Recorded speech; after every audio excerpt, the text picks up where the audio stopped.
two respectful sides, arguing on the issues and trying to persuade a crowd.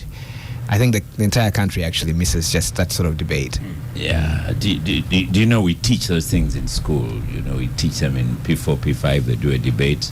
Then we come again, year 7, year 8, S1, S2. We teach them to debate, and then it dies. We just come to Capital Gang here and sometimes shout at each other.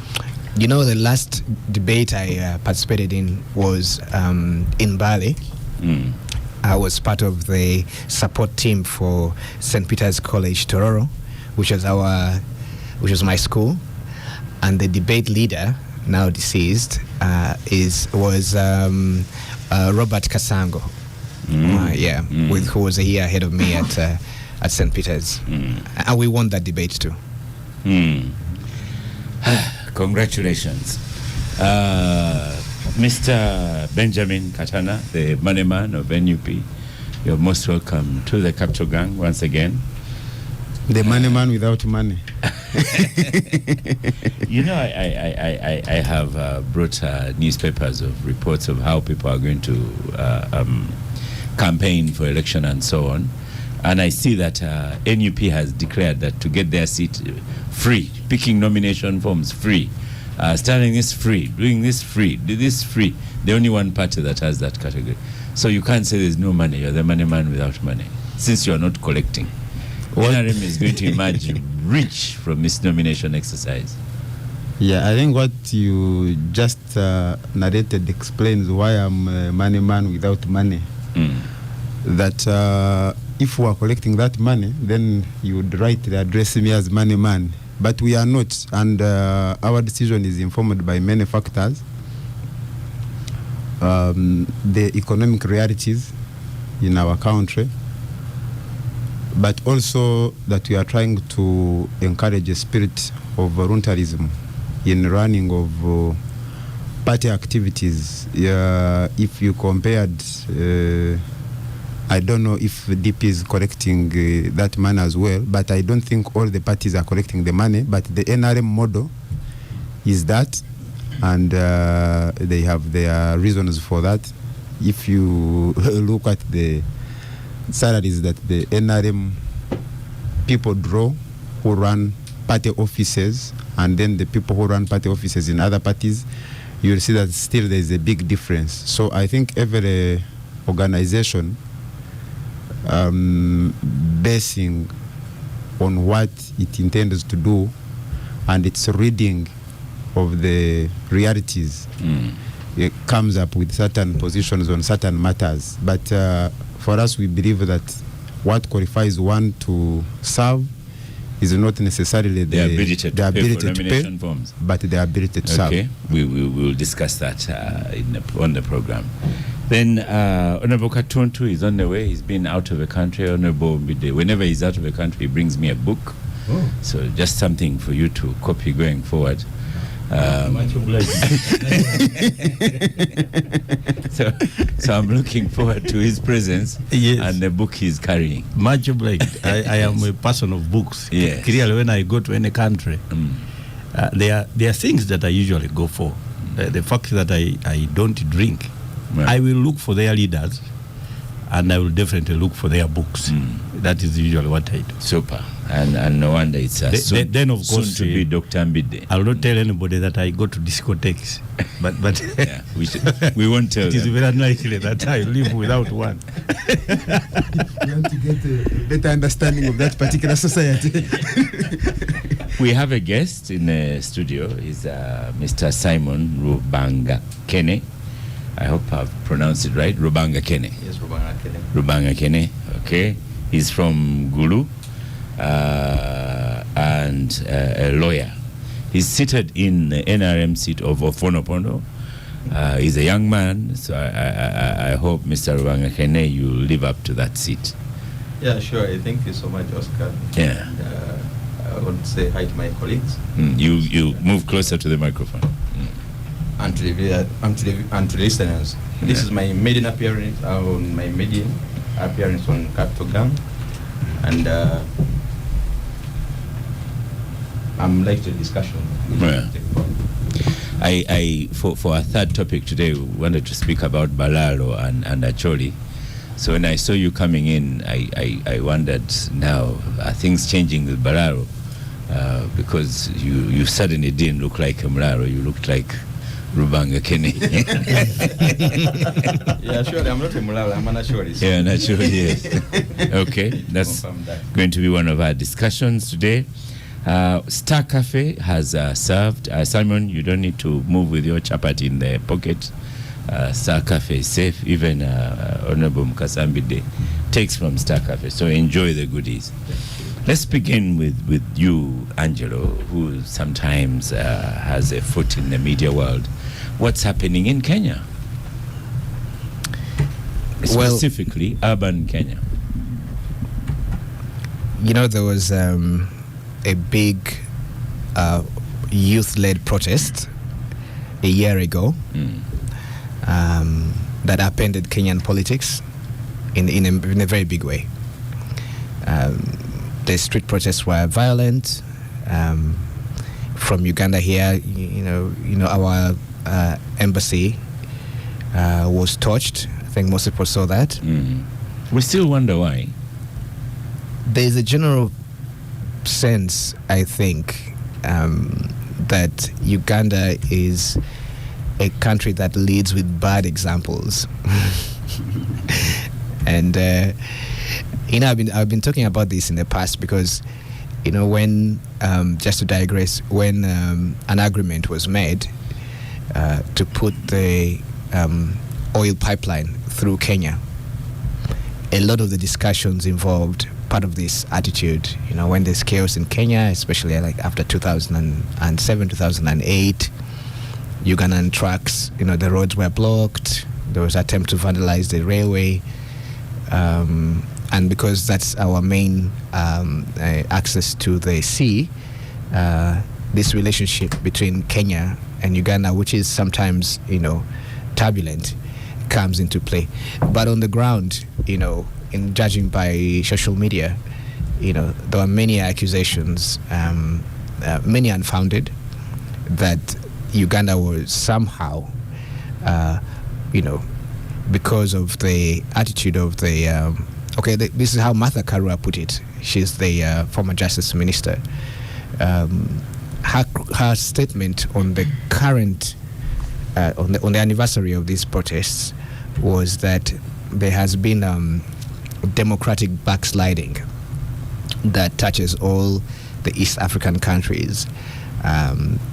You know, she's also Colonel Dr. Besigye's lawyer here, and everyone knows Dr. Besigye was renditioned from Kenya under circumstances that have not been fully explained. So there's a sense amongst the Kenyan youth-led movement that Uganda is problematic, and that explains, you know, why the embassy had become a target.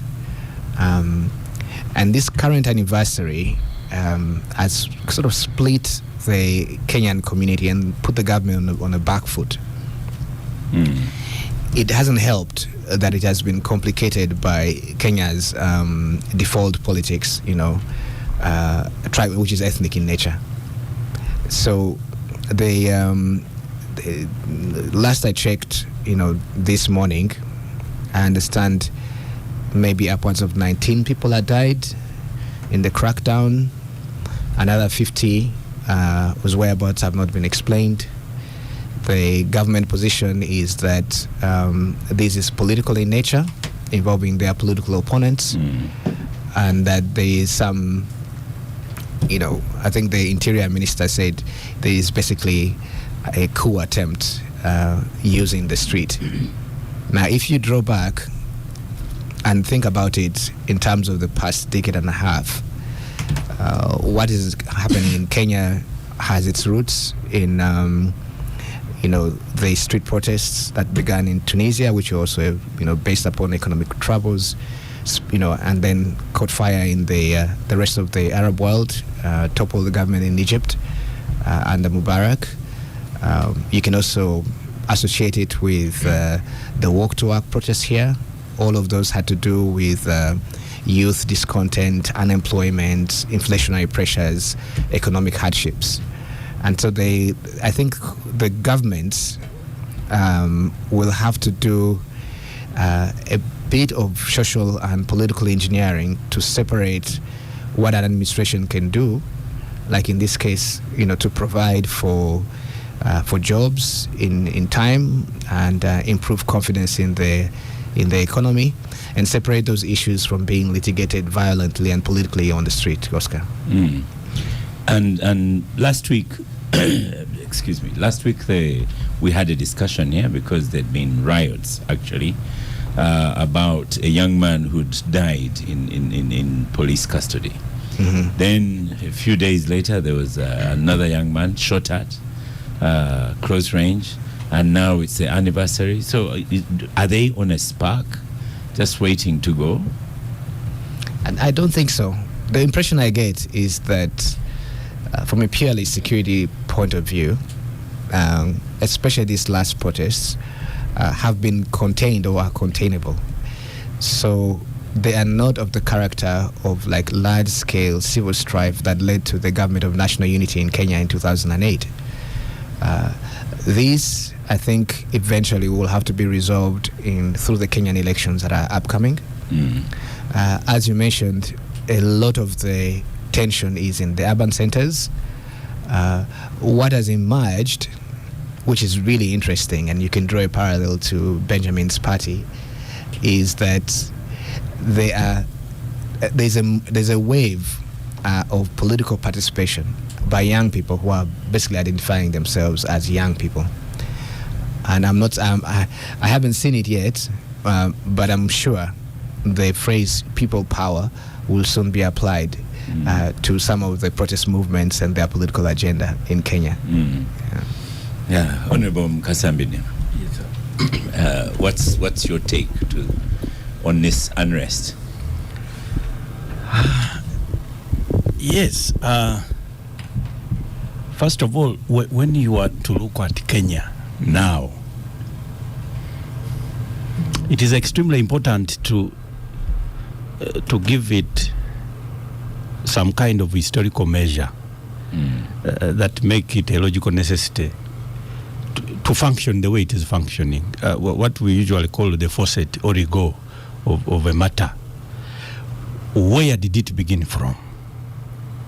It is a history of betrayal, the ethnographic nature of politics, and clearly now, of course, the generational shift in terms of understanding of the politics of the day and the character of the current politicians of East Africa. What we are looking at, when you look at the majorly two protagonist families, the family of the late Oginga Odinga and of course Kenyatta, that while Kenyatta was in prison, that is the pre-independence politics of Kenya, Oginga Odinga was pressurized by the colonizers to take up the mantle of the prime ministership. This is a guy that actually rejected it. He said, my master is in prison, there is no way I can take it up. Very few politicians would have done the same. Even today? Yes, even today. He was briefed that can't you really be the chief minister simply because some other fellow is in prison over certain questions that he needs to answer for. He said, how can I be better when my master is incarcerated? So when the guy came from prison, obviously, he took over the mantle of the country, appointed him vice president, and that worked. For only a period of between 1 to 2 to 3 years, the betrayal appeared. He was dismissed. So now betrayal begins from that time. By a guy that was handed over power by somebody who should have taken it anyway, but did not, it continued. That one now followed, and the two families, of course, had a feud that ensued. They call them the dynasties of politics in Kenya. Now, when it came up, of course, the sons now, because now we are looking at the period of 1991, 92, when the pressures for freedom of political parties began in Africa, that were definitely cemented in 2002 under the Kananaski program that forced even Uganda to also free political parties. I have had a lot of politicians thinking that parties here were freed because of the referendum, or because that the president of the day actually accepted that freedoms would be given as a changed state of affairs, which is actually not correct. This was a donor-driven pressure that was even culminated into establishment of a peer review process. For you to qualify for grants and donations and what, you had to indicate as a part of your application form that even parties are free. So ours were only let to exist, not freed to perform. That is why actually the language of the day was to be Jeko. So it means there was that pressure of some other fellows that want to run parties. Clearly there is no political party that is functioning, not even NRM, but there is a government, and NRM is a uniform that is usually used for that purpose. So in Kenya, that process now started, it ensued. Raila Odinga tried, joined the KANU, again was betrayed by KANU when Uhuru was preferred as a candidate, left, joined the NACA, that is when the opposition took over. So it has become a game of the two dynasties. The only difference was when now the BBI initiative was established.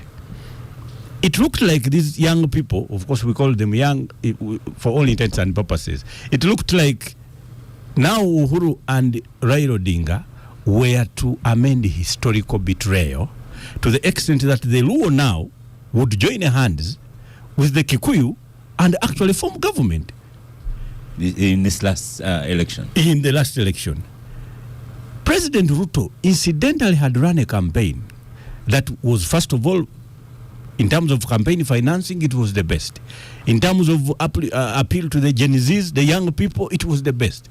His was a hustler campaign. He appealed better to almost everybody except tribes. And now, he got elected with a difference of only 200,000 votes, where there was a lot of discontent in terms of how even the counting was done, how the servers actually continued counting even after declaration. And if anybody checked now, they would have gotten to a tune of around 40 million votes. So anybody knows that there was some bit of problem. And the country was divided in terms of support into two. Now, fun enough, the two formerly competing ideologues now worked together in what they called a broad-based government. Some Kenyans call it a bread-based. So I had not heard that. Bread-based. To the extent then that now once a party that is supposed to perform the oversight role instead now also joins the one they ought to have oversighted, then obviously the population is left to linger within the corridor of discontent. Now the young people looked at the budget, and that was last year, and they discovered that actually they are suffering. Whoever graduates has no job. Whoever has a job loses it immediately. And the discontent had nothing to do with the tribes. They marched, they picketed, but to the extent that they were dealing now with a government that had made a lot of sound promises to the extent of getting voted, but had not performed any, of course, to the satisfaction of those that had received the promises. Now, this was a national uprising. It was a national protest by the young people.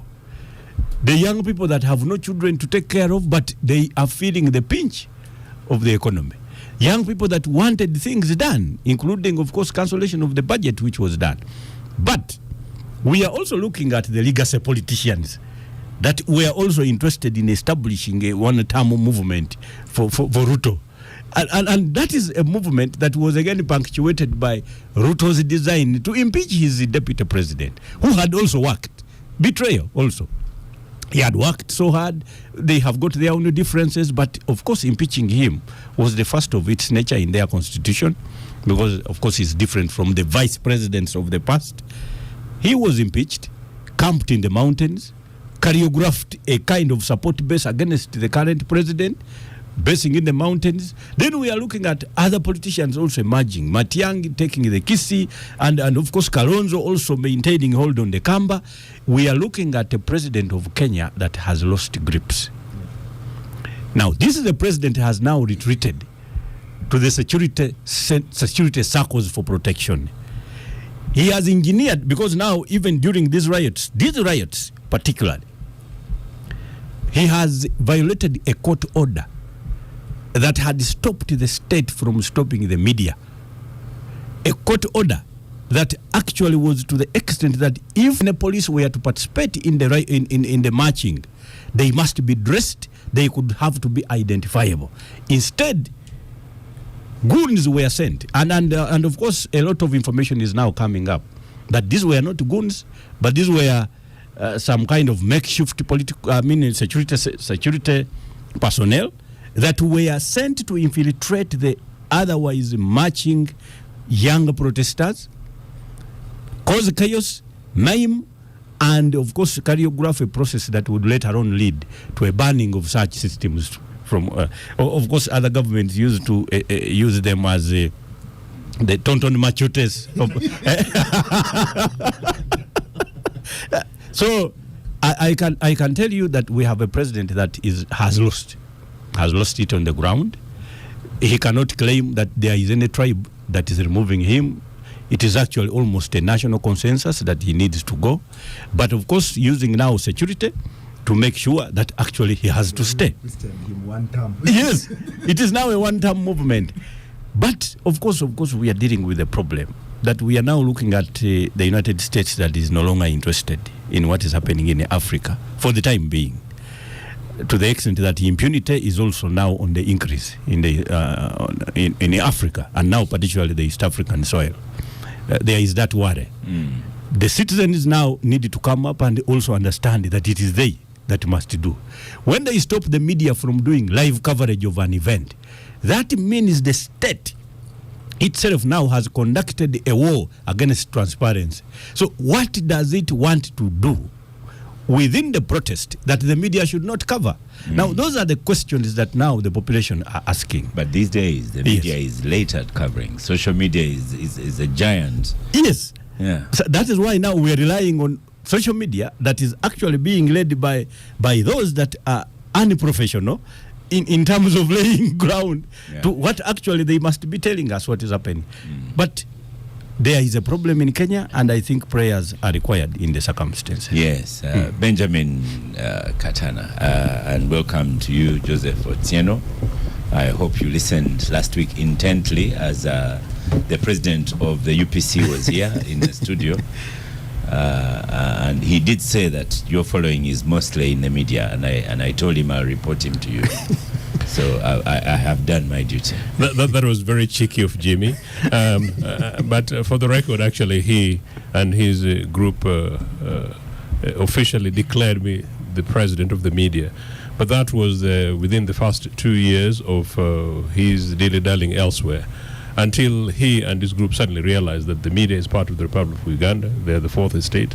And these days I'm delighted to know that he knows, he responds to journalists, and he found his way. He found his way here. And maybe if I hadn't been in the media, if I hadn't been here, he would not have known where exactly Capital Radio is. But no, Jimmy is a fantastic brother of mine. Thank you very much for hosting him. And we are just having this conversation. I'm delighted to be here. Last weekend I was in West Nile, seeing how messy this regime has left with those people there. Ugandans on their own. So back to Benjamin Katana. There's a regular listener, Gift Senior, says, the Ruto has achieved one thing. How can Raila Odinga be with the state during his Gen Z demonstrations? Thank you very much, Oscar. I think my two senior colleagues here have already given a historical context.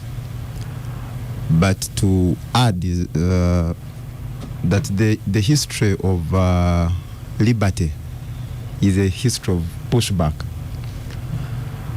That human beings, when entrusted with power, always want to have absolute control over the population, in effect turning citizens into subjects.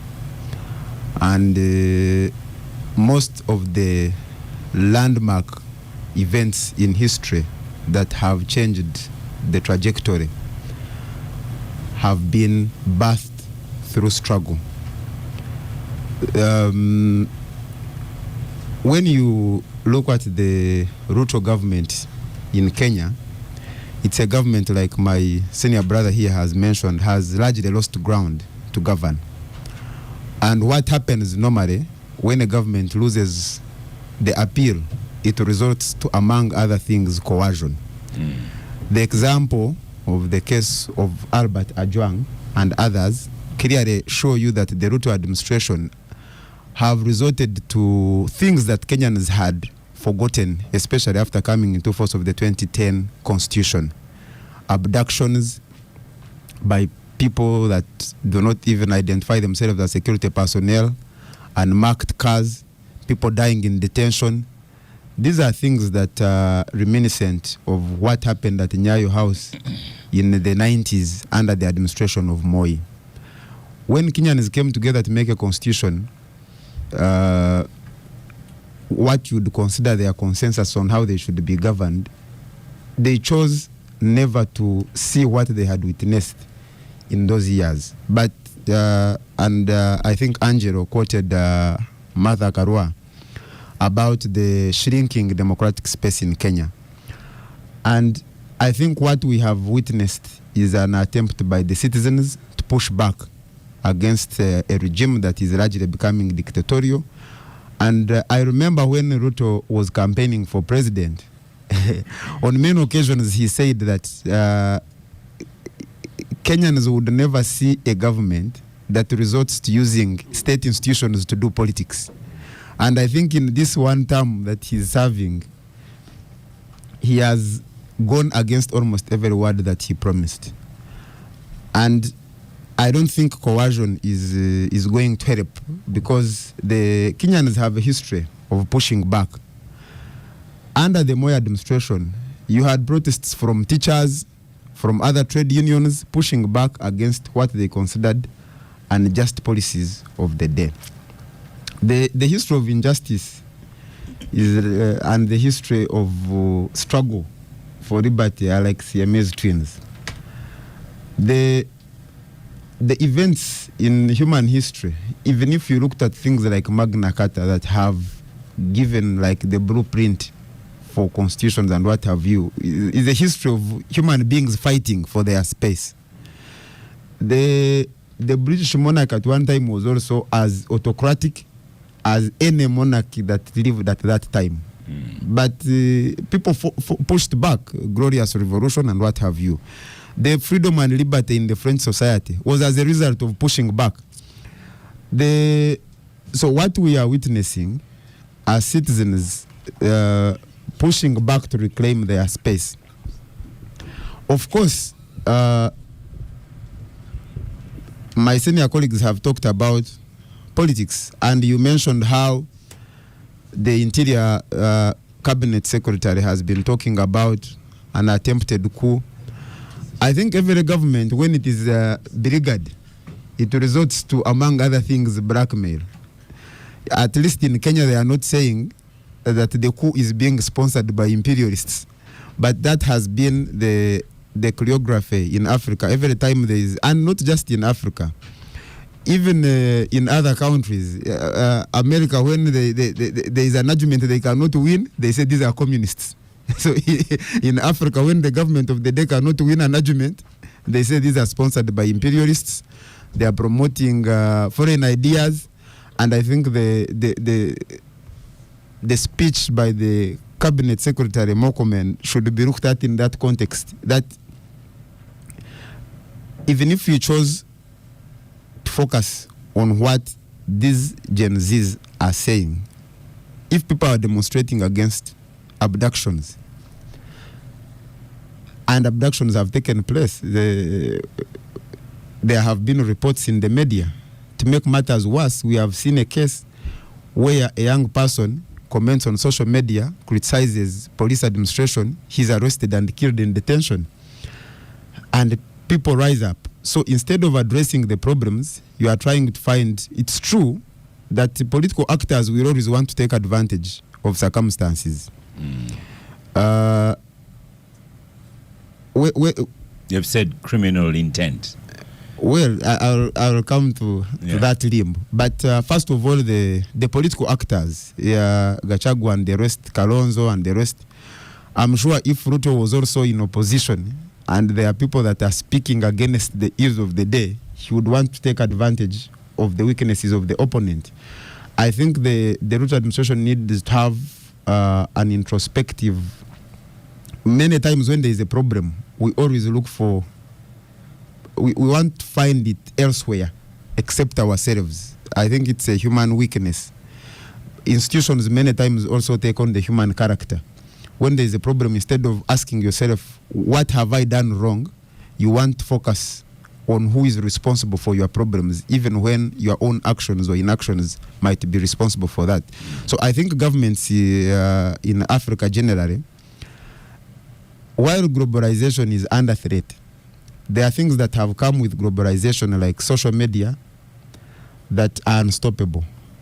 And as a result, even without legacy politicians or established leaders, citizens can mobilize themselves and challenge you. The leaders will eventually emerge from these movements that are springing up. Many times governments focus on dealing with established political leaders. Honorable Mukasa Mbidde here was joking about the bread-based government in Kenya. So I think in the wisdom of the UDA government, unfortunately the bread has not been served here. Conclude, Benjamin. Yes, by bringing on board the Raila group under what they have called the broad-based government, they thought they were finding a solution to the problem. But I think time is coming when co-opting political leaders is not going to be a solution to cover up for injustices. The governments need to respond by finding solutions to problems that people are raising rather than rushing to co-opt political leaders whom they think are the only people that are going to lead the forces against them. The citizens now can mobilize themselves, organize themselves, and challenge you. Well spoken. Simon Rubanga Kene. Yes, thank you. To me, I think I looked into the aspects of Kenya in three ways. One, that Oscar, mankind is selfish. First of all, I think Ruto is disappointed, and Ruto administration is disappointed by the fact that he thought colleagues that he was trying to chase power with are not with him right now. And two, whatever he was trying to promise to the citizens at the time of seeking for power, people are disappointed that he's not, the things is tabling right now. And I think what is now bringing all these things is the way he's reacting. The brutality by the security organs in Kenya is what is bringing all this mayhem. At the time, he tried to respond by bringing the young people or the Gen Z together and try to listen and he tried to listen to them, but whatever came out of the appeal was not healing.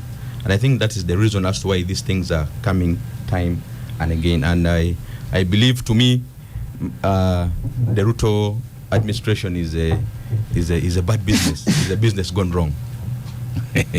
But he organizes the elections. Yeah, that is true. You can organize elections, but yeah. Okay.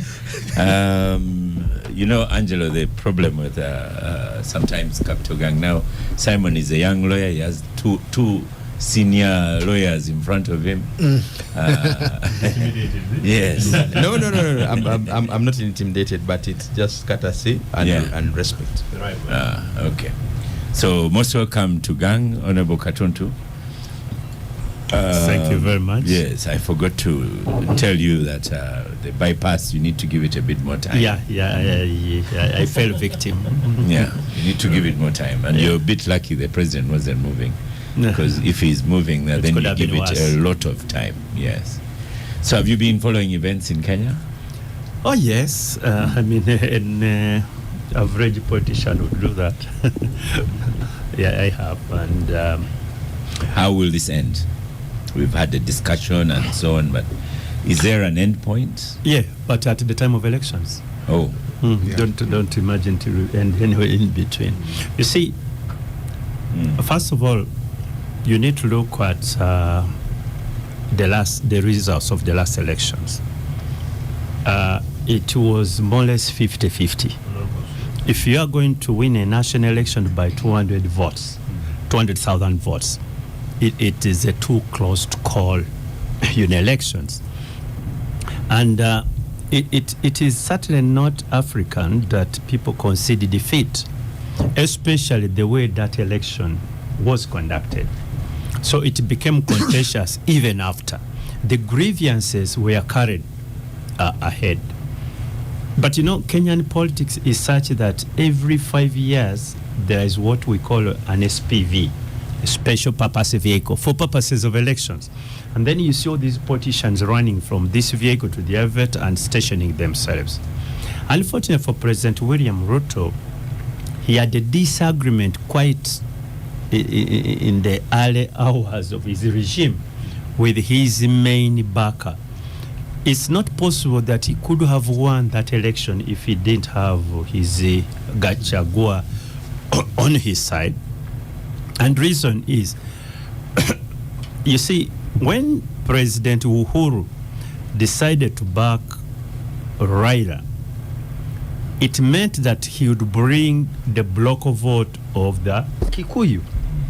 Unfortunately, the Kikuyu couldn't, because the difference between the Kikuyu and then the Luo seems to be so much entrenched that they said, okay, you are our king, President Uhuru, but on this we are disagreeing. And they went with Gachagua. So Gachagua managed to bring the necessary vote for purposes of Ruto's win. Then they fell out. You can't imagine. And that caused the problem very, very early for President William Ruto. So now he starts, how do you rearrange? Mbidde has been giving that history of regular betrayals in Kenya. Oh, yes. And then, but you can't, I don't want to say there is betrayal. Sometimes ambition is also a big problem if it's not tamed. There are people really like, to him maybe he thought he had made this one, and the next is automatically him, but early enough. So he also wanted to start organizing his presidency and so on. So they disagreed with his boss, really at irretrievable levels. So, coupled with the usual discontent of the population, the unemployment, the economic situations and so on, it was very easy to touch on those discontents and cause the situation as it is. Whether he's now his business with Raila will help him to get the Luo vote is yet to be seen. I'm not so sure whether I can speculate over that. If it is does that, then somehow, yes, you'll have this discontent, but then it will not be much. About the Gen Zs, Oscar, sorry. About the Gen Zs, for sure, you'll always have Gen Zs complaining. One, because there is no magic bullet for their problems. It's not there. Let me tell you, these economies, fragile banana economies, where everybody is unemployed or underemployed, you have that discontent. The economics of this country is not doing very well. It's not doing very well. How do you have the Gen Zs on your side when they lack employment, or even those who have employment are being paid nothing? So they will have that discontent. So you need to have a way of improving your economies, first of all, to have the Gen Zs on your side. Otherwise, whether it is Uganda, you have a problem. When you look at Mr. Katana's party here, it's purely a part of younger people. And they have taken political advantage, I might say, because there is a general economics discontent. That's why they are all in their droves to Mr. Katana's party. So unless we address that problem, is it very easy to have that problem? I'm not so sure.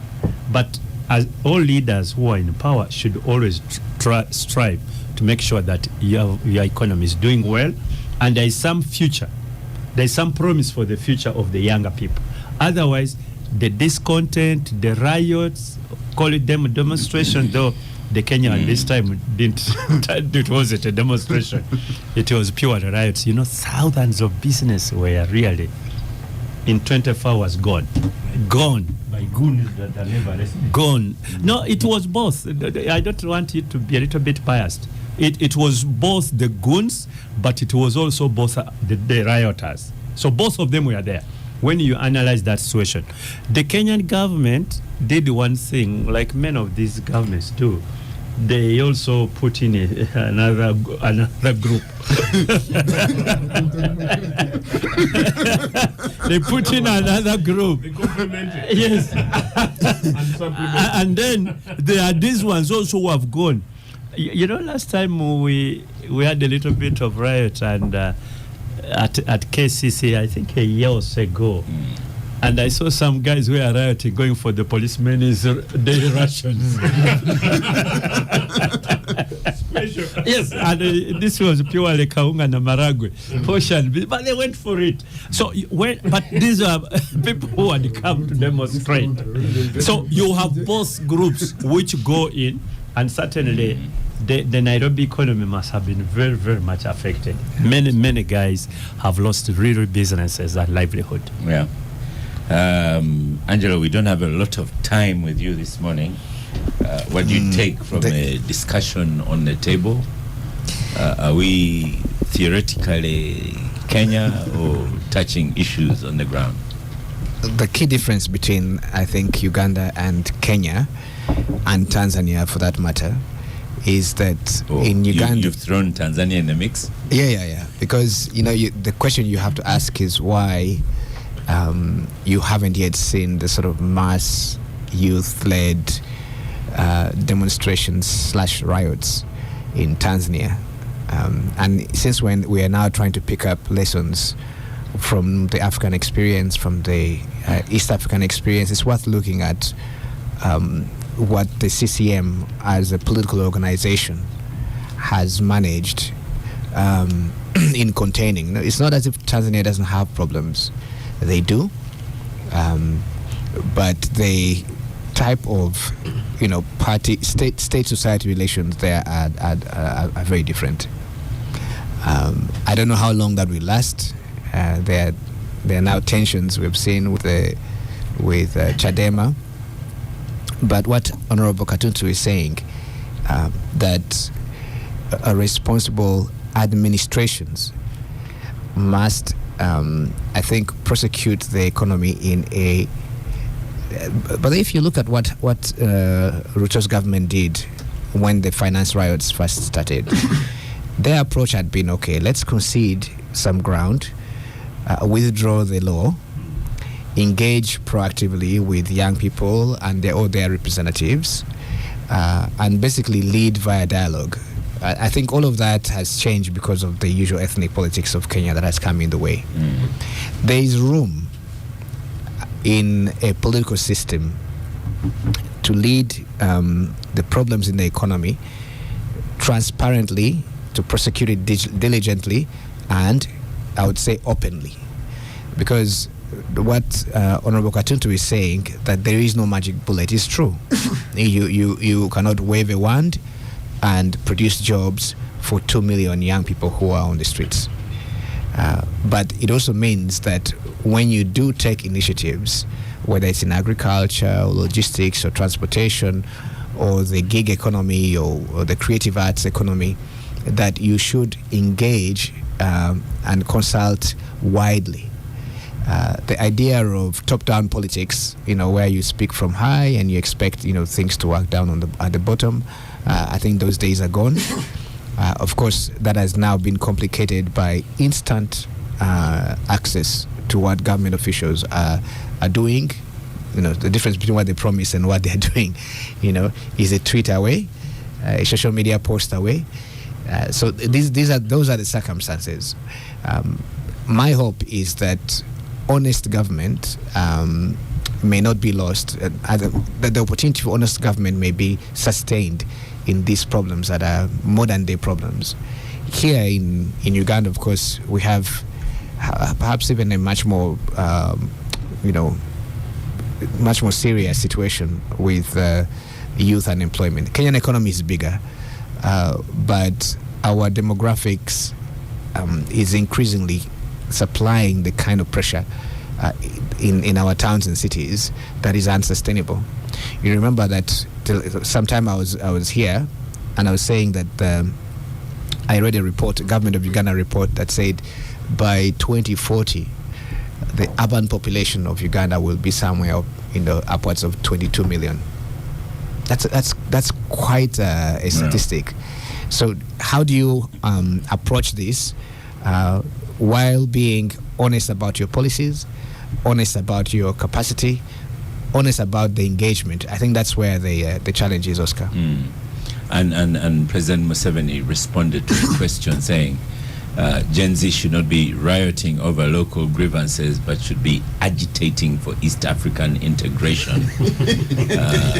As we always preach, the path to prosperity lies in producing and selling a good or service, i.e. don't wait for those jobs. No, but really he is also conscious from that post that the issue is the economy. Yeah, that's what it is. Though he's prescribing something different. And when he's talking about, in my view, if I were to interpret about integration, he's talking about his first subject, a bigger market. So with a bigger market, then your economy improves and so on. I think that's the point he was trying to make. Okay. And he's always fond of saying, no, we are all PG economies and so on. So we are out who is taller than the other. But let me say this, Oscar. You see, the Kenya is faced with two problems. One, there is a genuine discontent. Then there is another discontent, people who like people who just like a regime change. You get it? So that's where the problem is. And once you get the two, because I don't know whether it was Mr. Katan talking about this sort of politicians who want to take advantage of this. Then the whole thing gets vulgarized and the state acts differently. Sometimes if you want to act because you think there's a discontent, how do I address discontent? Then there is somebody wishing regime change. So you are now fighting for your survival. And once you push a state to survive, then I'm telling you, they don't always do it the smart way. Yeah, absolutely. Simon, I'll get to Joseph a little bit later, especially on matters nominations. So if we go to northern Uganda, so take us through the decree. There was a decree that Balaalo should move out of Acholi, correct? Yeah, sure. Okay. I did try to call Honorable Dr. Mona yesterday to get the actual, but I failed to get through to him. But so it had been said that Balaalo should leave northern Uganda, particularly Gulu. Why? I think the question of the Balaalo leaving Acholi or northern Uganda has been politicized. Oh, yeah. Because what was the directive then? The directive by the president is that the Balaalo should leave northern Uganda. Okay. Or Acholi sub-region. In fact, it has been generalized as northern Uganda, which is West Nile, and basically these people are in Lango and Acholi. This directive should have come to pass some time back. And by the fact that the president of Uganda has a listening here, it was halted. One, it is the directive for Balaalo to leave northern Uganda was halted. Due to a popular, you're saying it was a populist decision. Yes. No. It was because of some engagement. Yeah. Which came, and the president was trying to listen to people who are bringing up the issues. He gave a listening here to the Balaalo. He gave a listening here to the people who come from the region, and there are people who formed themselves into, I think, the Landowners Association. There was a meeting which was held by the president, I think on the 10th of November, 2023.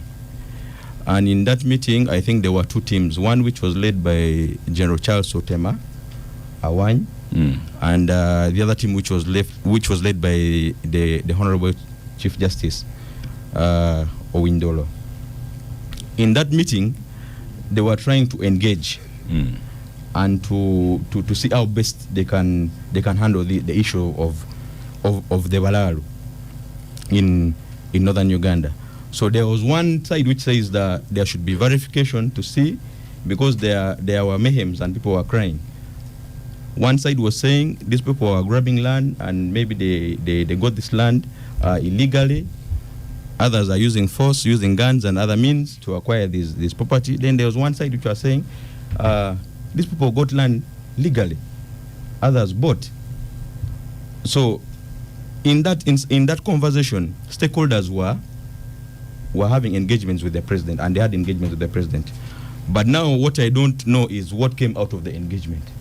Which decision informed the president to come up now with this decision to evict the people? Because I believe to evict the Balaalo. To evict the Balaalo. I believe after engaging stakeholders, he should have come with modalities and again inform the stakeholders that out of what we discussed, these are the modalities, and this is what we found out. These are the modalities, and this is what we found out, and this is how we are going to move. But this was not done. But you would think the president naturally would be closer to the Balaalo. So by coming to that decision, you would think it has been well thought out. No, but I think in Uganda everyone has the right to own land in any part of the country. So if someone woke up one day and went and acquired land legally, and he settled, because through the engagement I talked about, there were guidelines which the president gave out. That one, there should be fencing of the land. Two, there should be a water source, a permanent water source, because the people in the community, some of them, not everyone, were complaining that the animals were causing destructions to their crops. Nomads. Yes. So he came up with the guidelines that you should fence at least 4 strands. I can testify to you that even some people who are grazing animals there, even people went to extent of putting 8 strands. So now, if someone acquired land and you're coming all out of the blue and chasing him and saying you should leave, I think we should try and look into that. So we're going to stop for a break, and I want to leave you with a couple of questions to start with. You have you spoken as a lawyer or spoken as an Acholi? Because I'm speaking both as a lawyer and also an Acholi. Okay, so let's stop for a quick break, and after the break we'll get back to you. The Capital Gang on 91.3 Capital FM. The Uganda Communications Commission is here to protect. He's on the microphone. Pardon? Rubanga means God. Yes. Yeah. Yes. In Acholi as well? Yes. That's what it is. Okay. So the first question, the last question I put to you was okay. The last question I put to you was speaking as a lawyer, or speaking as an Acholi, because you seem to be saying Acholi. or lawyer Acholi, or you seem to be saying it's okay for Balaalo to stay in Acholi. Yeah, to me, I would say if someone genuinely acquired land, there is no need for him to be chased, because he has a right. And all those people who acquired land genuinely are free to stay wherever they got the land. Yes, so to me, I believe the president... So as a lawyer, if I go and buy land in rural Arua, Semoyams, okay, I'd rely on you to come and stand by me. Absolutely. However way I bought the land. Absolutely. Right. For as long as you follow all the parameters of acquiring a land in this country, you can settle. Okay. Angelo. Yes, Oscar. I am also from the north, but from West Nile. Yes. Yeah. We do, actually. You know, I once went home to visit my dad, is now deceased, and he brought some of the chiefs, and they were telling me, no, you're young, you're in Kampala, but we have an issue with herdsmen who are coming up the Nile. We don't understand how it's happening. they cannot be resisted because they have some kind of protection. Northern communities are hospitable by nature, by the way. And recently, speaking to some of their leaders, some publicly known, I asked them at what point, because we see some of these Balaalo as victims, at what point can we tell ourselves we continue to be understanding and also hospitable communities when we are basically dispossessing people, some of whom, as Ruban Kenya said, have acquired that land through some kind of contract. Now, I have a couple of things to say about this, but and I'll leave Honorable Katutu to deal with the main one. The legalese. Yeah, we, and by we I mean the Ugandan government established a judicial commission of inquiry into land matters. It took almost 4 years or so. Right now, I think most people who are involved in this land issue should have that document and its recommendations to refer to. Where is it? Maybe Honorable Katutu can, because there were like many testimonies taken. I personally went to the tribunal because I was concerned about issues in Karamoja.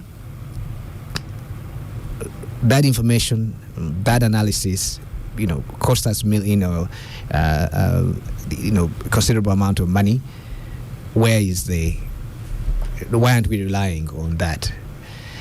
The second is that when I speak to northern leaders, I feel that they are using technical language like Ruban Kenya has used here, of contracts, of rights, to express what when they are speaking honestly amongst themselves, they see as large-scale dispossession of northern communities.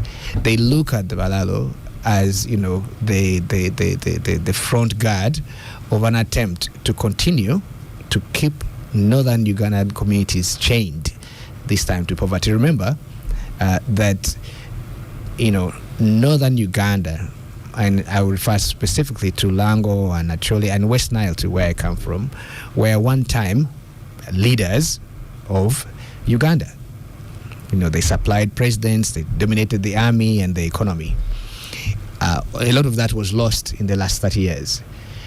And in the process, particularly in Acholi, which is the ground zero for this, you had rebellions there, communities that were for almost 20 years in camps. When they emerge into this new Uganda, their same leaders are wondering, what is our place? The land issue has come in the middle of that. They think about it as dispossession.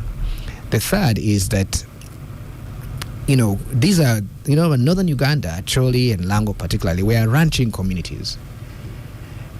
You should read a book called The Acholi in 1960 by David Abernathy, because he gave me his copy.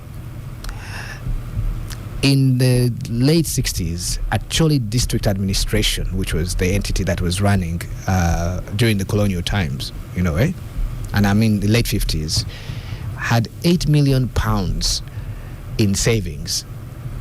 Okay? A lot of that was from cattle ranching. In fact, the colonial administration had refused to give them grants because they were saying, you guys are too rich from your ranching business. Okay? Interesting. What happened? Most Ugandans don't know that those are ranching communities.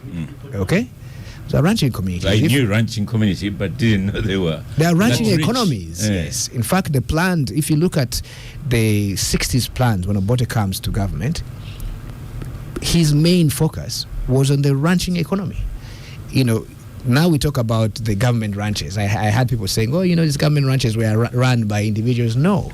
If you look at the location of all government ranches that were put at the edge of large ranching communities. Achwa Ranch, for example, was meant, those are demonstration ranches, by the way, in the culture of the post-independence administration. All of that has been changed by politics, and I feel that these northern leaders are not being honest about what is being litigated. One of them, actually, in this case, Honorable Jimmy Akena, I met him, I spoke to him. I said, why aren't you guys being honest about this? In any case, I want to see what your solution is in your manifesto. you understand the situation. You've lived it. His father was a rancher. He has a large ranch actually, which is he says is filled with some Balaalo. Okay, I'm like, okay, let us address this, but address it as an administrative issue, as something that can be prosecuted diligently. Right. Who is not clear? Who is not genuine? Is it the northern leaders or the ones promoting the Balaalo? They are both. But let me digress. Yeah. So there is a government minister, UPC minister, is now dead. When I started looking at the oil and gas sector and Katoto here was my lawyer actually at that point, in 2006-7, he met me at Nando's and he told me, Angelo, there's another state minister for finance who I will not name, has told us to each contribute 50 million shillings.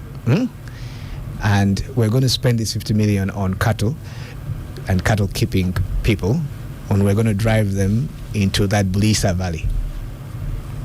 Okay? Yeah. So we know that there is what we call corporate Balaalo. Cattle herders from cattle herding communities who have been instrumentalized, okay, by certain people. And all of this stuff, by the way, people speak about it in tongues, but my problem is that you don't want a situation where expropriation of legal rights, okay, becomes the injury we inflict, as Rubanga was saying, on people who have maybe, Rubanga Kene was saying, who have acquired property legally, but are now being caught up in this melee by forces that don't want to reveal themselves honestly. That's the end of it, Oscar, for me. We shall let you go. Thank you. And Joseph can take it up from here. It's a topic for me to discuss with Angela another time, because I could see feeling in his presentation. But I saw Joseph smiling. For the first time, I'm going to disagree with Abdu.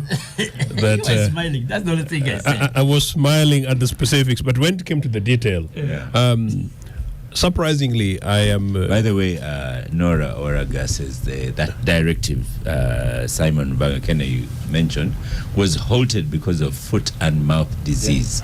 Executive Order number 3 of 2023, which had been suspended in December 2023 due to that outbreak.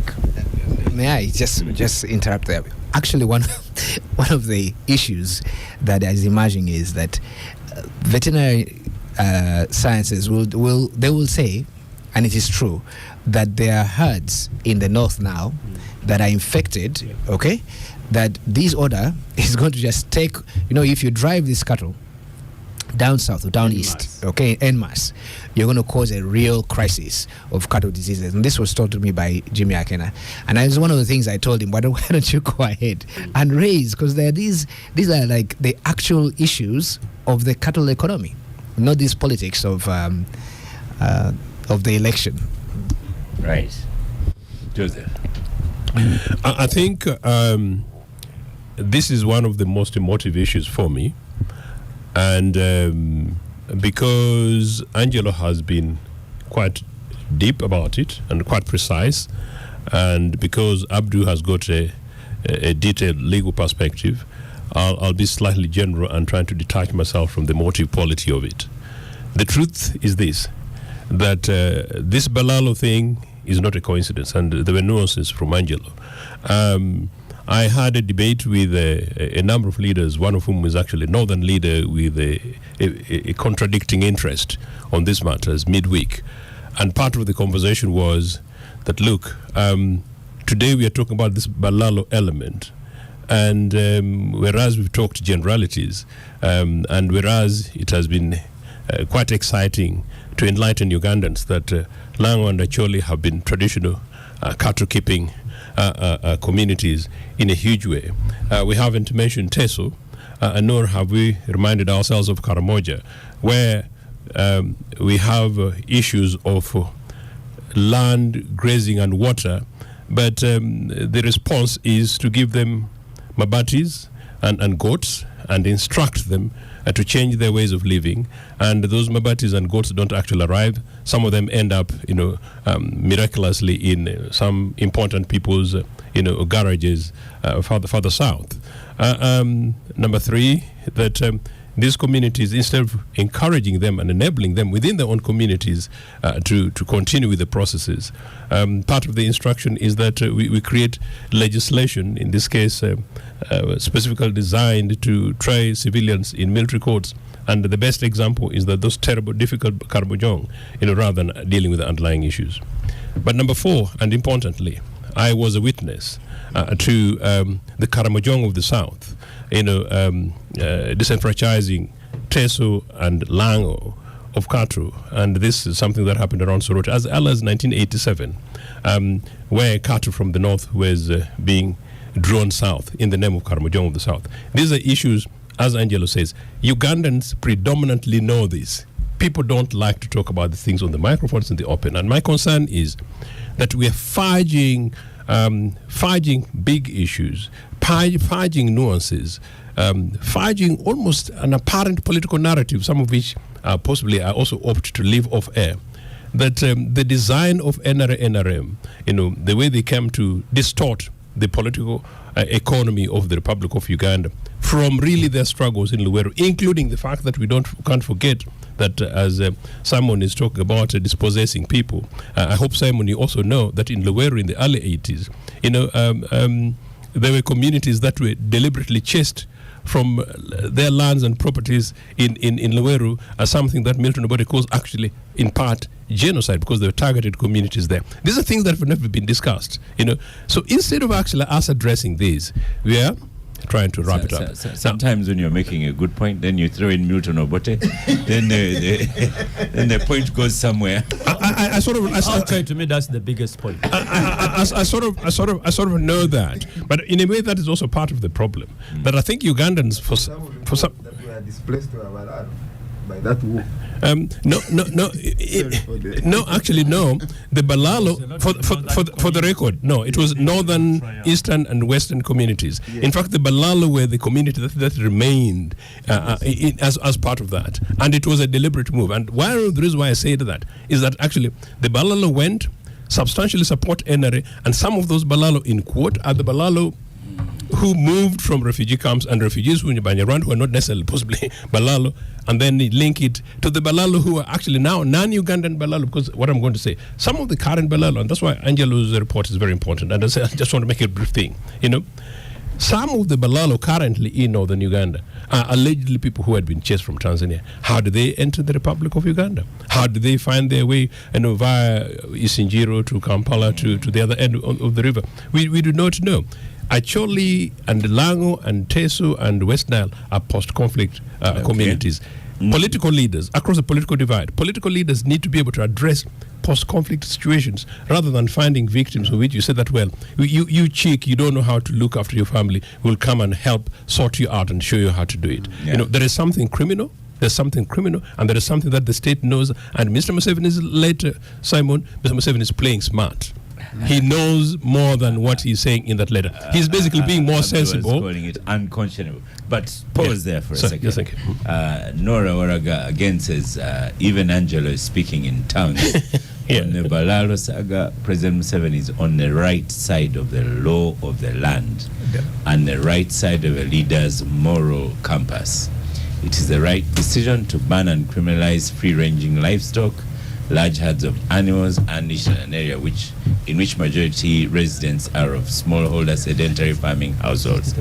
Honorable Mbidde, let's come to you. This is a very serious topic. Oh, by the way, there's someone, Vita Charles, says wherever you got that actually stroke lawyer from. I already advised him. You may even have to end that. He is going to mislead the discussion. It was expected to provide some historical context in terms of land ownership and how it has evolved over the years. Most of the affected persons in this discussion have been in IDPs. Your own microphone. I don't know why people would need to praise President Museveni over this matter. It is clear he has been in leadership almost getting 40 years. This matter to do with land, he has been here. He reversed the 1975 land reform decree of Idi Amin. And he was a protagonist in establishing all changes during the 1995 constitution and of course the preceding legislations. The president is aware of the land policy of 2013 and the requirements under that policy, particularly to do with the customary land tenure systems in terms of management, use, and protection of rights thereunder. Whatever has not been done, it is because of him. Land, as a factor of production, carries a price. There is a difference between ownership and use of land. And all of those are canvassed well within the laws of Uganda. Now, we are dealing with an inelastic product called land. There is a population that is actually growing and moving. Now, you establish a system that allows everybody under Article 26 to own property, and of course there is a requirement that such ownership is protected. Now, how does government implement Article 26 vis-a-vis a president issuing orders for loss of such property? You know, he has to be wrong in either. The president is wrong in either way. So there is no way you can turn around and tell me that he has been right here, he has been right there. When you look at the executive orders have ranged in terms of reasons. The first reasons were to do with indiscipline. That the Balaalo are correctly right and rightfully there and own their cattle there, but the problem is that their cows are now skedaddling from their own farms and eating into other people's crops. They should leave. Then he is told, somebody tells him that, by the way, there is foot and mouth disease, please, if they go, they will now spread the whole thing. Then he stops it. He is the one, he is the protagonist doing everything. The president of the Republic of Uganda should tell the people, because this Balaalo, when you look at how, for example, they acquire ownership, because you see, before you even engage in the effect, let us first of all look at how somebody gets or obtains ownership. They will show you their sale agreements, that they have bought land. The sale agreement have got families that have got resolutions, family resolutions. There is the Rotqueni who gets 5% of the payment. Rotqueni. Query. Now that one has got clear reference to the cultural leader. Then you have got now the compliance procedures undertaken by the district security. Compliance with all particularities of obtaining this piece of land under a tenure that has been agreed upon. You have got all the clear stamps for LOCs from LOC 1 up to LOC 5 of the district. Then you have got now a conveyance process where somebody obtains his title, either lease, either a license, either anything. So once somebody has acquired that, then the law protects that person from losing quiet enjoyment. So when now the exigencies of the population and the historicity of ownership of land now come in, government must answer. These are questions for government to answer, led by President Museveni. Nobody should tell us. Now when you look at, because now I don't want people to start saying, the Chief Justice said, first of all, look at what the group that was sent to implement the current order, headed by the UPDF. The UPDF headed by the CDF. The CDF, the first interpretation he gave to one of the ministers is that he's an idiot. So let me tell you, at the forefront of this. So for us, we are okay, but we want the government. In fact, they implemented it. So it was an idiocy project. Yes. So me, I would like to request I wanted to persuade the panel here to actually agree with me that the government is wrong. And it is now wrong to the extent that it is pitting now the population against each other in a matter where they should have acted as protagonists into land management, land ownership. It is not true all over the world that everybody should be a land owner. No. But land should be used, and what has been taking place is an economy in northern Uganda. Now you see the exigencies of transferring now diseases from where they have been to where they have not been. Who is now going to, first of all, now, who is going to answer for all of those? So me, in my opinion, I think government has failed to establish a robust procedure on how to deal with the particularities of investments in Uganda. Because they are investments that are land intensive. So you must tell the population how to deal with that. The population, it is not true, for example, when you go to Japan, that everybody owns land, but everybody uses it.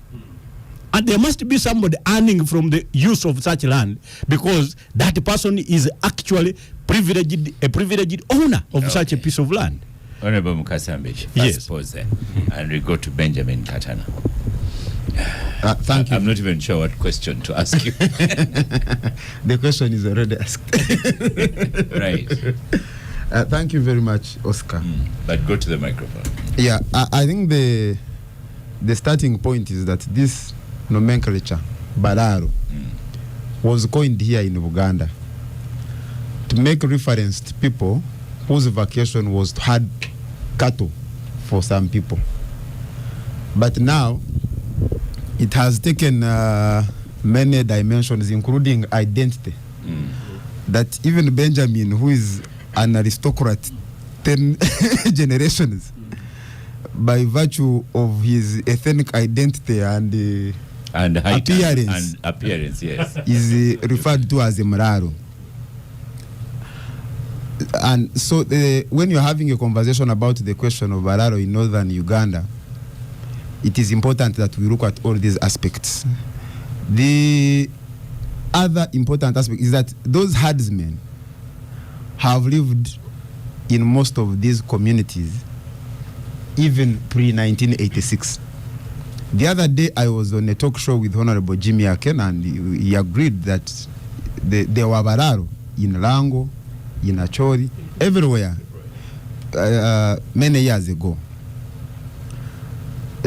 Number three is that because of factors like war, even if you started with the war that brought the NRA to power, it displaced many people in the cattle corridor. Some went to the west, as Angelo was saying. Some went to the north. But the wars that have happened, especially in northern Uganda, post-1986, the Holy Spirit movement, the LRA, they displaced very many people who ended up in internally displaced camps. And the cattle economy in that area was completely crushed. And that's why you see people say there's a lot of unutilized land in northern Uganda. This land was utilized previously. So there have been many things that explain the presence of the people that are now collectively referred to as Balaalo in northern Uganda.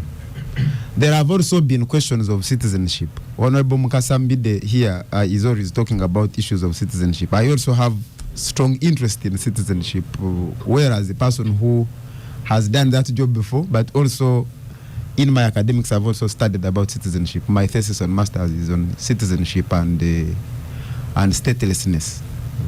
So you have, when you read the different statements that Museveni has issued, but also if you listen to many politicians from Acholi, there are people who they claim came from Tanzania.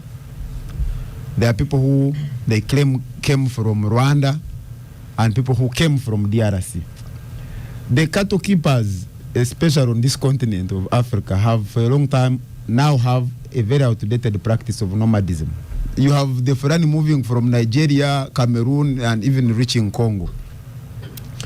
But in modern times, it it is unacceptable practice. It is not acceptable anymore. But also in areas, and I think one of the listeners has sent a comment, in areas where you have a predominant community of cultivators, if you have cows that are not grazing on fenced lands, whether you own the land genuinely or not, you're going to have problems. And even these problems, by the way, now have come to the fore in northern Uganda because there's a spotlight. But even in other places, like Kasese, I know that the Basongola and the Bakonjo have been clashing because the cows end up in gardens and things of that nature. The other problem, and I think which this country keeps shying away, is the question of ethnic mistrust and suspicion. That's a big one. Yes. Let's stop for a break, and I'll give you 2 minutes on it, and then on to Honorable Katuntu, and back to Simon to conclude. But there's a Toki John, who's supported by Nora Oraga on X, formerly Twitter, says, Mwalimu, the Acholi who sold land to Balaalo are the poorest. Yeah. They sell land as low as 200,000 an acre. The Balaalo in Acholi are rich and connected and armed. Yeah. They took advantage of the poor Acholi who returned from the IDPs. Exactly. That's a Toki John. And Nora Oraga quickly responds to him, the buyer bought air because they did not follow the law on customary tenure. We stop for a quick break. The Capital Gang on 90. Your 2 minutes on ethnic mistrust, so to speak.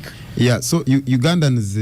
it's so interesting when Katana says ethnic mistrust, when people think DP, NUP, Baganda Party, and then you introduce the topic of ethnic mistrust regarding Balaalo and northern Uganda. But go ahead. Yes, it cuts across the country that the thinking of most Ugandans is provincial in nature. And anybody who does not come from their community is an invader who should be treated as such.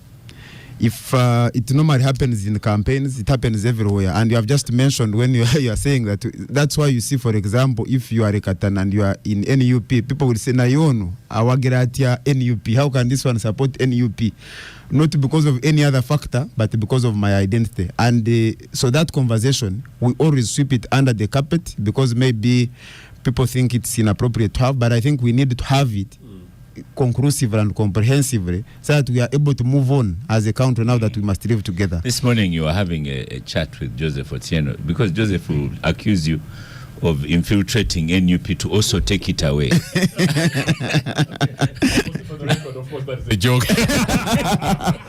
The other aspect which is very, very, very critical is that people, when you are buying land, you're under duty because there's a need for verification. I think the challenge is that this issue of Balaalo in northern Uganda is being handled in a blanket manner. Some of these people claim they bought land. So when you are buying land, you have a requirement to do due diligence. If it is customary land that is owned by the clan and you come and buy it from Simon here, you will have problems. Who has no authority and has not gone through the customary processes that he has to go through. You have a problem. And the duty to do due diligence is on the buyer, not on the community. So there is need for verification. But unfortunately, the NRM government always handles these very sensitive issues in a very shabby manner. So when you start making blanket directives that now people are giving an identity interpretation that when you talk about Balaalo, everyone who looks like this must leave, I think is where the problem is. And these shabby interventions normally are motivated by selfish political interests because you are going into an election and you have interest in this community voting you without addressing, because most of there have been discussions about compensation of these people who lost their cattle during war. They have not been compensated. That's why people are saying we bought land. And you have seen feedback. People are saying land is being bought at 200,000. Why? Because these communities, on account of war, have been rendered poor. They spent years not working, not at their homes, in camps, lost income, lost opportunities to earn. So they are desperate. And as a result, people who have some money, because when we are talking about most of these people that have acquired land, it is not restricted to people with the cows. There are people in government, people in the military, who have a lot of money, connections, and influence, who have even gotten big chunks, and so the issue cannot be addressed by just this order. Yeah. The order is not comprehensive enough to address the causes that have led us to where we are. Okay. It is just a knee-jerk reaction Yes. to win political capital in the forthcoming general elections. An eviction without a court order. Pardon? It is a state-inspired eviction Without court orders. The Luanga Madi says, at Semoya Msoke, we want realistic lawyers like Mbidde Ongang. You may let Katuntu free. He gets too official, acting normal under the law in abnormal situations. That one from Bugwe. It's Luanga Madi. So I hope Mbidde and Katuntu have understood. And then Chikum Cha Apollo Muhindo says, at Samuel Msoketel at Katana 001 that my grandmother believes the word Balaalo is derived from how they usually looked for padding jobs. They would move around home saying Ninyendo no Buraro. Nora, majority of land in Uganda is under customary tenure. Looking forward to read the audit. And Busoga informed, Abdu, you're saying even they own. In a bogus gun and corrupt economy, there can never be a willing buy and sell. It's even worse and unfair for those who are boomed for over 20 years and enclosed in camps, bombed, I think, for over 20 years and enclosed in camps, while forcing many in exile. Ugandans know who arms, gives money and transports whenever they are roaming in Uganda. Abdul, you're on microphone now. Oh, well, one of these says he always talk about the law in abnormal circumstances. I have to plead guilty because that's what I am. Those who are fan of abnormal circumstances, I wish them well, but they are the ones who have brought us to where we are. But let me say this. It's we are caught. Topic. This is Bwambale Juvenile follows on what Benjamin Katana is saying. Yes. Thanks for the program at Samoya Msoke. The issue of Balaalo is the same like of Basongora in Kasese district, and the rest, as you said, Benjamin. I think we are caught between a rock and a hard place. Let me start with the Honorable Mbidde says this is state-inspired eviction. It is not. It is actually state eviction. Yes. It is not state-inspired. It is state eviction. That is correct. And an eviction would attract, I go back to what the listener was talking about, it would attract consequences. Yeah. And these are the consequences. And guys, listen to me, you quote me. The en masse eviction is going to lead to litigation. Yeah. At the end of the day, I am telling you the taxpayer will pay.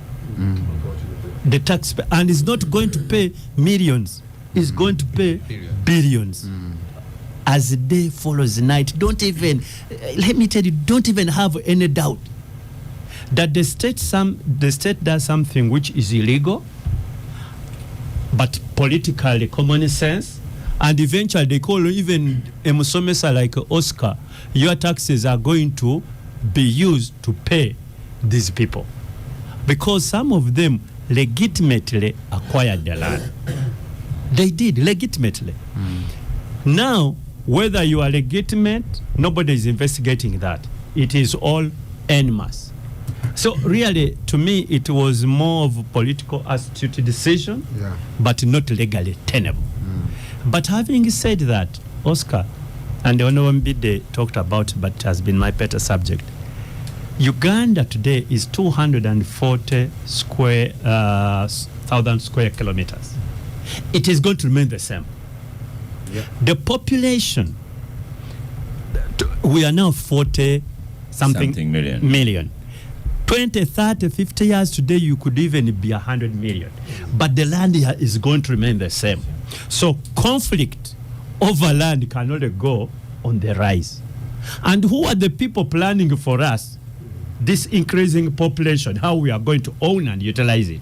It is in Abakova, it is in Amuganza, who is the other one again? You guys, let me tell you, until this country gets serious that the only resource this country has, Oscar, it is this land. Only one as a factor of production. And we must, because we need more food to feed the increased population. We need more housing, but on the same piece of land. And the population is increasing.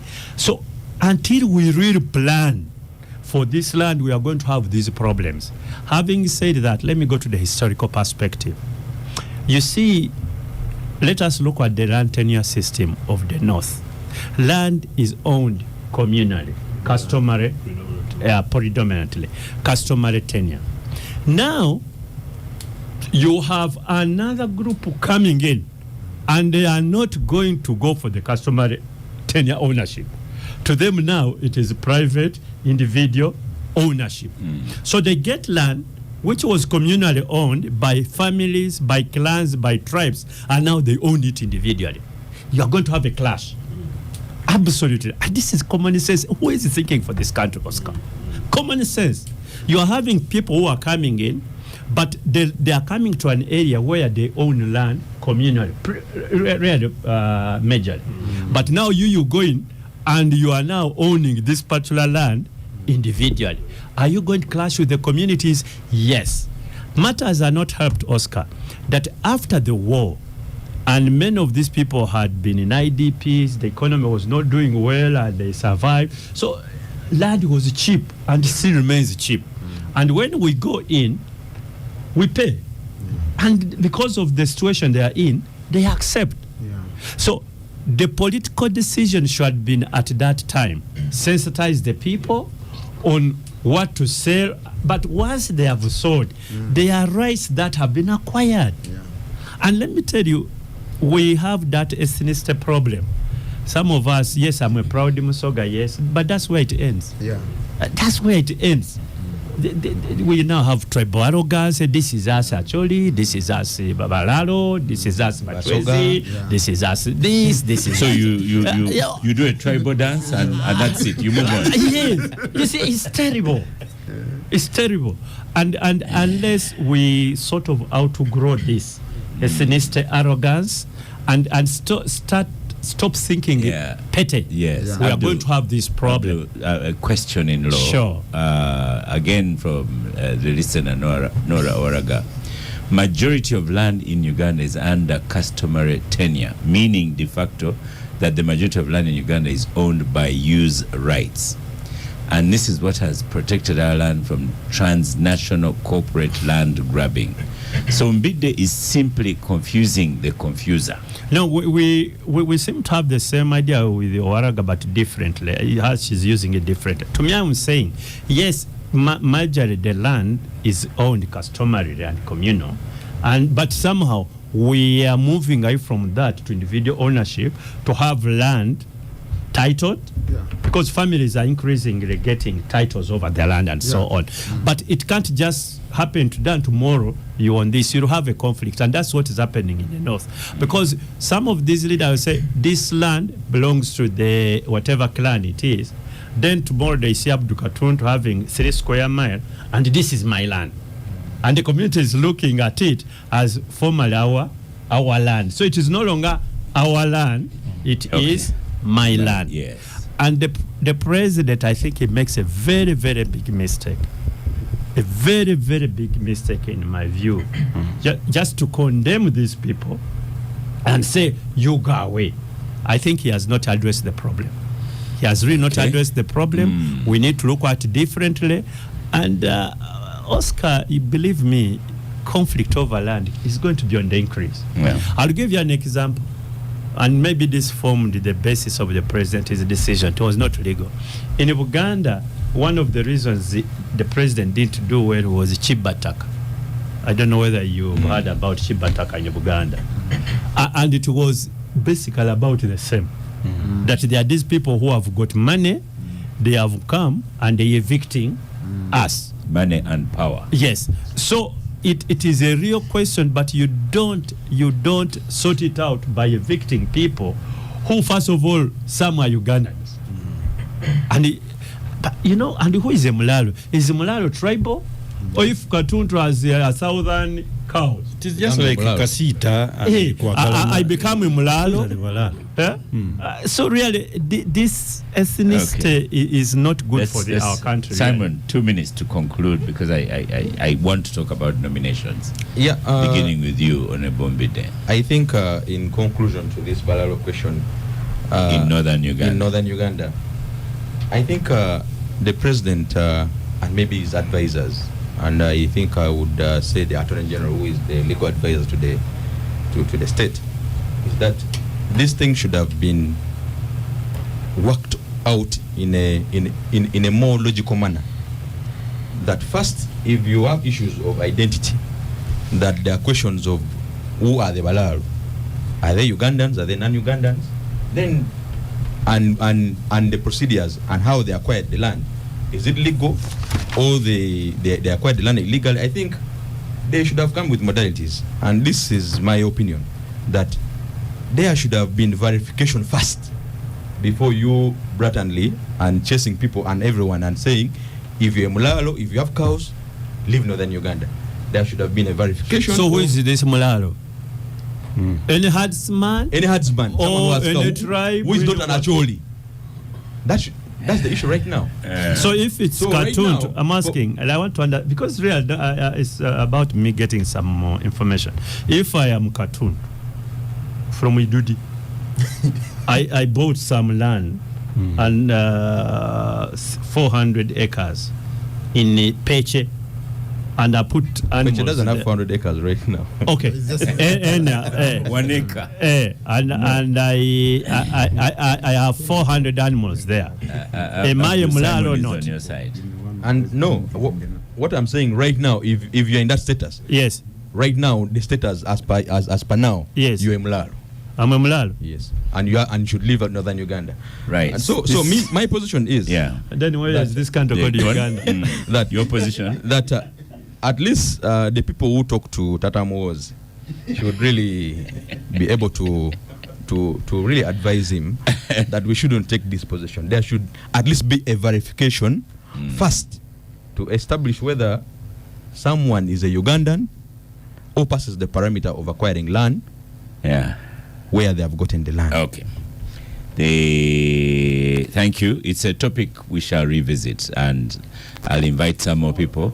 But I want your microphone to talk about all these nominations. So if you want to squeeze in one sentence on yes, one thing I would like to advise government is to think about a comprehensive master plan on land use in Uganda. There are countries that are trying to do the best. When you look at a country, there's so many papers in Uganda on land use. Yeah, but those are just to the extent just papers. Implementation is implementation is usually a problem. Implementation is the issue. When you look at Rwanda, for example, there are areas where you cannot construct a single-storied house. There are areas where you cannot acquire more than 1 acre. There are strict rules on land use. In Uganda, people are thinking 100 years today. Yes. For us, we are thinking 50 years yesterday. Yes, and here we are concentrating on refusing to talk about people who are better. And for me, I'm going to invite you again to talk about that. Because this topic is not going. Even Dongao tours now come in. There are hundreds of commercial plots in Acholi towns owned by Nyankore. Yes. The same way Acholi owns plots in other towns of Uganda, but you can't come and fence 3 square miles of customary land with communal water hunting grounds and think it will be business. Honorable needs to be told that the manner of land use is definitely hinged to the kind of business. There are businesses that are land intensive and those that are not. The commercial plots are for commercial buildings. Now ranches are for fencing, and clearly Honorable Tom needs to know this. It's not rocket science. So we got nominations. to. Let's start with someone even told me which DP have you invited and which DP picks nominations from where. So every Ugandan is free to come and pick nomination forms to vie on including our ticket. Balaalo. Yeah, including Balaalo. Actually, Balaalo. Because we are now setting different standards. This nomination, this Balaalo nomination. You know, is making me Balaalo. speak badly. Balaalo are not Should be, where should someone pick up nominations and from which DP? DP is usually one because we are under the law. Every political party is a body corporate under Section 6 to the Political Parties Act. So clearly, a body corporate can't have any other. So where does one pick up nomination forms? It is going to be at the headquarters at Balintuma Road. Right. We have not yet outed the procedure. Are you allowed I cannot to go talk to about the any. headquarters? Yes, everybody is allowed. And Dr. Lume is also allowed to go to the headquarters? I'm sure he will even feature. Next week he must be there. He's allowed. We are already away from now the campaign mood for party leadership. That one is now sorted. Okay. What happened? You know, for us, we are guided by the motto, truth and justice. So truth happened in Mbalala. Justice, we shall wait for courts to tell us. But in the interim, we are away from that mood. Okay. We can't wait for justice. Joseph Otieno. So nominations are taking place. Where does one pick up nominations from UPC? Is it from Otieno wing? Is it from Akena wing? No, if only this government had, this regime had been effective, had been effective enough in dealing with national issues, they would have seen the Balaalo issues coming and focused on post-conflict reconstruction in northern Uganda and not allowed this to happen. Likewise, of course, in UPC's matter is in the hands of the High Court. A matter for a judicial review that should resolve the question of leadership within 6 months has taken 4 years and 4 months. So I really hope that over the next few weeks, the judiciary will get some space to dispose of the matter which is pending, and that matter is one which determines who the official president of Uganda People's Congress is and who therefore takes over the party headquarters of Uganda House. And but time is ticking. Time is ticking, and it's terrible. It has been extremely frustrating. At some stage, I've been wondering, should I go to the bush or not? But of course, since the bush against Jimmy Akena. Since there are not many bushes left, we just really hope that common sense prevails and that the judiciary ups its game, and that people remember that whatever is happening in UPC will affect the Republic of Uganda, just as the question of the Balaalo and identity must affect the Republic of Uganda, and all of us must be very concerned. Benjamin Katana, the president of Uganda, is picking up forms from their NRM secretariat. The roads have been closed. That particular road has been closed for the last 2 weeks. Oh. Yes. Is it because of road repair or because the president is picking up because forms? the NRM has taken over the road. Right. Because of impunity of NRM. Okay. But now in NUP, where do people pick up forms? At our party headquarters, Kavle, Makerere, and the... Are we allowed? Sometimes you're not allowed to enter that place. Sure. No. Yeah. Well, sometimes the security people come and take over, but for now, they have not yet come. they are outside the gate, and I think you have seen videos of them beating up some of our members. But the process is ongoing. We have hit the road running. People have picked the nomination forms and others have returned them. The deadline for return of the forms has been extended to 23rd, I think up to 23rd of July, to enable those who had challenges with, sometimes the processes of verification at UNEB and where can drag on. Yeah. So to allow them an opportunity to participate in the process. Yes.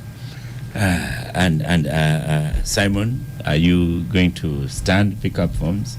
No, maybe for the record, I contested in the previous election for Northern Youth MP, and I think in the NRM primaries I was 4th, and I think I'm not interested right now in running for any political office. But as a subscriber and a person who belongs to the NRM, just like today I'm sitting in Ofono Pondo's chair, I still believe that the party will do well and is still doing well. And I think I'll join the president also in picking his nomination forms today. I was Right. just praying that I would invite you to pick up nomination forms from Uganda House when we will sort out the leadership and I'm the president. I'm disappointed. The NRM. Yeah, right. And Honorable Katuntu, on this one, I guess for you, you go to Electoral Commission direct. Yeah, I have little faith in these homes. I belong to some, to the Uganda People's Congress. I also belong to, and I'm a founder member of the Forum for Democratic Change, but I've since then moved on. I wish them well, but there are new ones in town. I have a little faith in them. But nonetheless, I wish them well. There's PFF. Which one is Honorable Mpuga's? DF. DF. DA, Democratic Alliance. No, now it's called what? Now it is the Democratic Front. Okay, it is a DDD something. Right. Whether DP or ADF. In the 2 minutes that we have left, since you're the independent here, and you don't have a section A and section B of where to pick up nomination forms, what is your take on the volume of people picking up forms, and what's your take that NRM may make a few millions out of these nomination forms, and after taking the millions, will they manage? Because if you have 30 people paying 3 million for one position, it could. Are you able to manage that?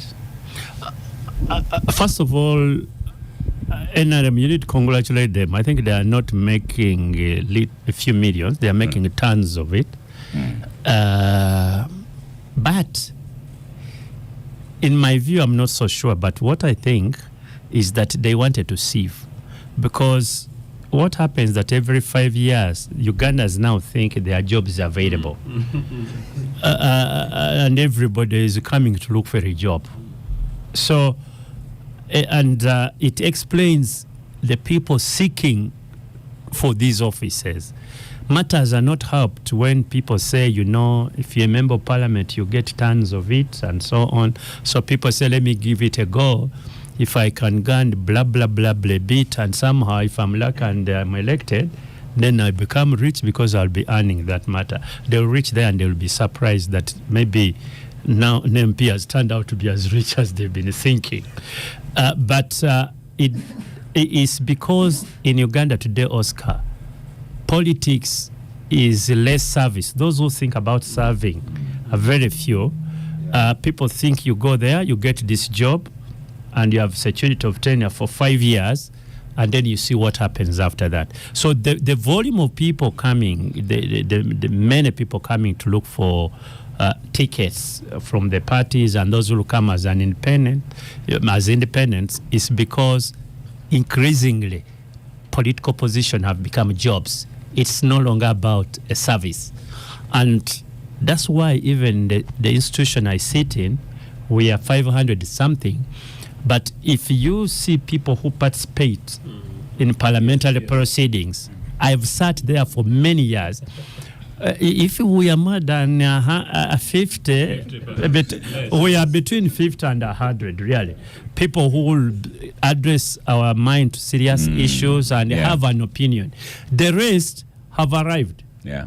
They have got their position. And on a few occasions when you are sure all of them will attend, they bring you to Kololo here. So yeah, that's because there is even no physical space in the current chamber to sit. So Uganda should understand that actually people are looking for jobs, and let them be. Let them be. Thank you so much, listeners of Capital Gang. Thank you, Star Cafe, for powering the gang.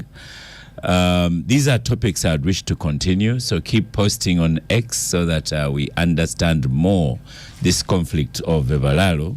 And thank you, Simon Rubangakene, Acholi stroke lawyer. Thank you very much. Thank you, Benjamin Katana. Thank you, Honorable Mbidde. Thank you, President Joseph Otieno. Thank you, Honorable Abdul Katundu. Should I stand up? Yes, you need to stand up as you